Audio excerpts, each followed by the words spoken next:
In a race this weekend that featured many chase drivers coming and going and mixing up all through the field to finish, it was eventually an old winner, Matt Kenseth, who wins yet again.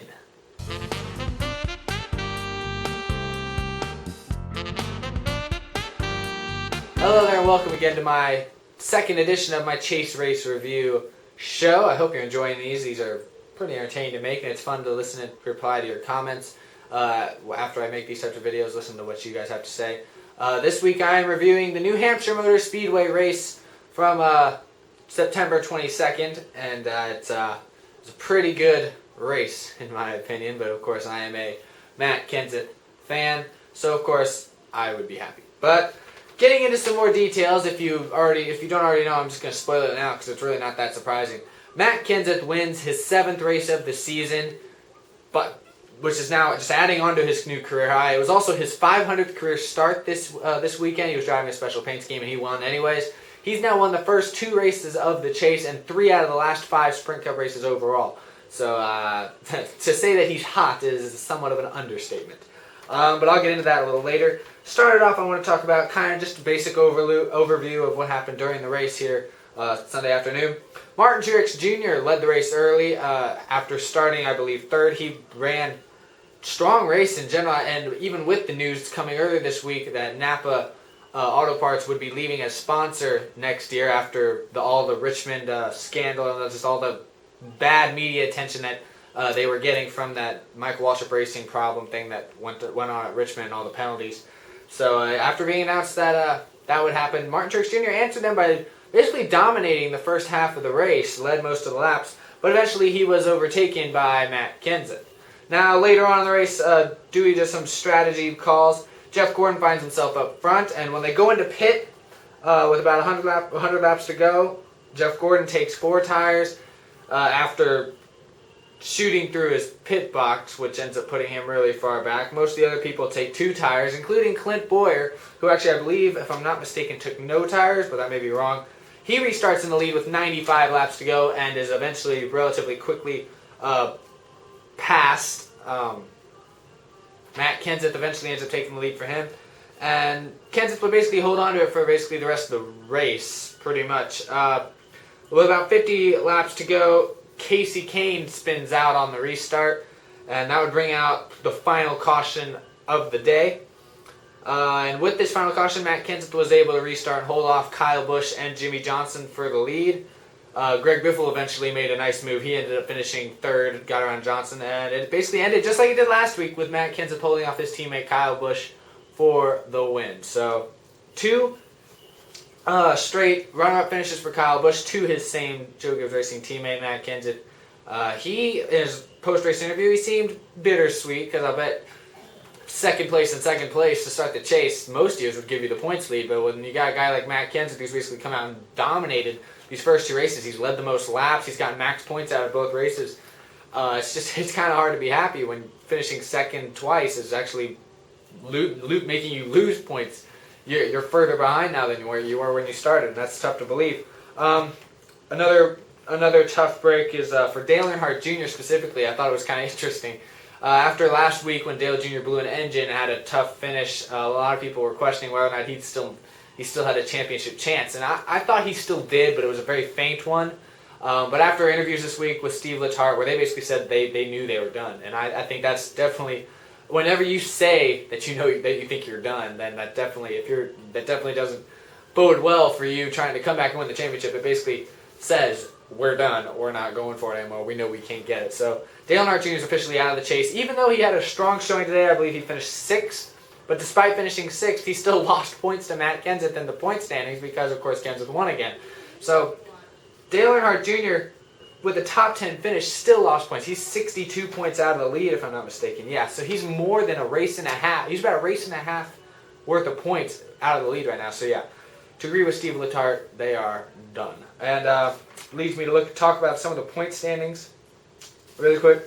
I got the list of the standings right now, and I'm going to say I'm going to post, here's the standings. They're all visible right here over my right shoulder, your left, I guess.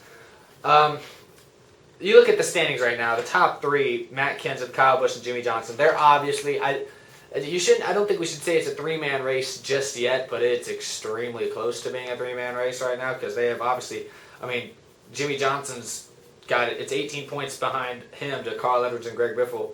So I think those two maybe have a shot still. I still think Edwards has a realistic shot. Biffle did a nice job today rebounding for third after kind of having a lousy race. He came in strong there at the very end and ended up finishing third.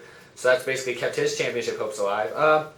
But as I look back here, I think everyone behind Kurt Busch, or even Kurt Busch on back, is just about eliminated.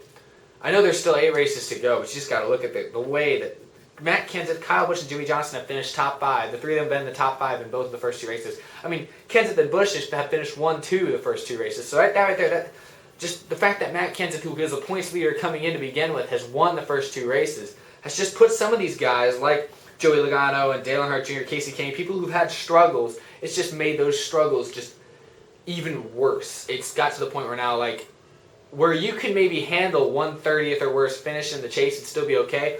The fact that Kenseth and Kyle Busch have set the bar so high, there's really, you can't have a bad race, not when there's guys like them running as well as they are. Same with Jimmy Johnson. But guys that are definitely eliminated, like 100%, I know they are not winning the championship, is Dale Earnhardt Jr., Joey Logano, and Casey Kane. Casey Kane, when he came into this, I picked him to be probably the 4th best contender. I was thinking Kenseth, Busch, and Johnson are going to be the 3 to beat, and I thought Casey Kane and Carl Edwards would be, and maybe Clint Boyer would be the other guys to give good battles.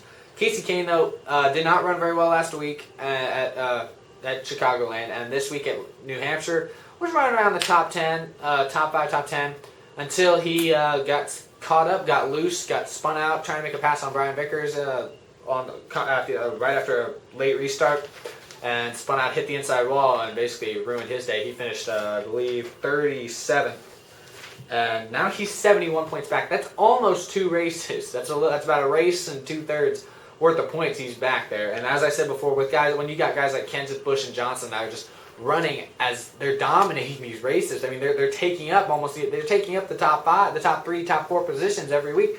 It's like, what are you going to do? You got to win the race. You got to somehow beat these 3. And it's almost impossible to do so, to gain points right now, because these 3 guys, at least the last couple of weeks, they've been just so much higher than everyone else on like the competitive standard, competitive scale. They've just been so much better than everyone else.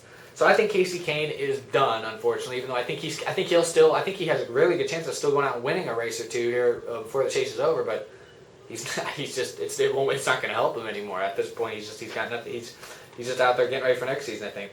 Joey Logano and Dale Jr., both of them had engine problems last week, put them back, and neither of them ran very well today. Dale Jr., I know, salvaged a 6th place finish, but Joey Logano finished 14th. It's just neither of them really showed that much strength. I think Jr. got up there largely due to some interesting pitch strategy, but like Steve Letarte said earlier in the week, they think they're done, so why should I think they're not done? Exactly. So Dale Jr.'s done, Joey Logano's done. Clint Boyer, he's on that edge, I think. He came through and ended up running okay today. He finished 17th, definitely not what he was looking for. But I feel like Clint Boyer's good enough. He's had good enough cars. He's going to have to win races, and that's what he has not done at all this year. You know, and I think if he just needs to win, get hot here. He just needs to basically start next week at Dover, where I know the Toyotas ran pretty well there, with the exception of a couple blown engines there earlier this year. Clint Boyer, he has to really rebound and finish top. He has to have a top 5 finish and hope that Matt Kenseth doesn't win again if he wants to try and have another chance at this championship. Everyone in front of him, I even would say Ryan Newman and Jeff Gordon, who are not far ahead of him, I still think that they do have some shots. Jeff Gordon had moments today where he looked great, but he took himself out of the race when he just shot through his pit box. That cost him the race right there and put him way behind, out of strategy, and then back in traffic his car wasn't handling him. So he was not able to go anywhere, and that ended up costing him a good finish today. One guy, I know he's not in the chase, but I just want to give a shout out to Jamie McMurray. He came out, and after getting basically spun out by his teammate Juan Pablo Montoya, who looks like he's getting out of here just at the right time. He's making a lot of enemies. Looks like Jamie McMurray had tons of damage on the rear of his car. I mean, the entire rear bumper and real panel was just gone. They tore it off. It was completely gone, and he still just ran out there and got a top five finish. Now, a couple points in the race, it looked like he might have been even the fastest car on the racetrack. So Got to give a hand out to Jamie McMurray and the one team for that. That's about it. I just want to finish it off now by talking about my picks for next week's race at Dover. Well, I got to look back at, like I said a second ago, the Toyotas were strong at Dover. Matt Kenseth and Martin Truex Jr. both dominated the race here earlier in the year until they eventually both blew engines. But it seems to me like Toyota's revamped the power, but is keeping it just under the limit so it doesn't blow up. And I think if they're able to continue that trend next week at Dover, Matt Kenseth's going to win his third consecutive race. He's going to extend his points lead even more. And y'all are all going to be sitting in your homes basically asking yourselves, how is this possible?